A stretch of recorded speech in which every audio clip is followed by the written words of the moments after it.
Boxes form అయినాయి. అంటే అక్కడ కలర్స్ ప్రభావం ఎక్కువగా ఉందని చూపించింది. ఆ తర్వాత జరిగిన మార్కెట్ని మీరు అబ్జర్వ్ చేసుకుంటే డిఫరెంట్ టైం ఫ్రేమ్స్లో నేను చూపిస్తున్నాను. 1 మినిట్లో మనకి ఎంబ్రాయిడరీ ఎక్కువ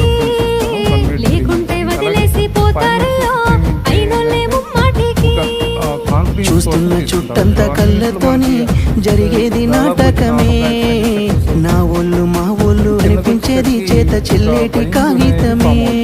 ఇక్కడ నేను ఏం చేశానంటే టార్గెట్ అనేది స్పెషల్ ఇవ్వట్లేదు. ఎప్పుడైనా మనం ఎంటర్ అవుతాము, ఇప్పుడు మార్నింగ్ సెల్లింగ్ బాక్స్ ఎప్పటికైనా 7 తీసుకున్నాము.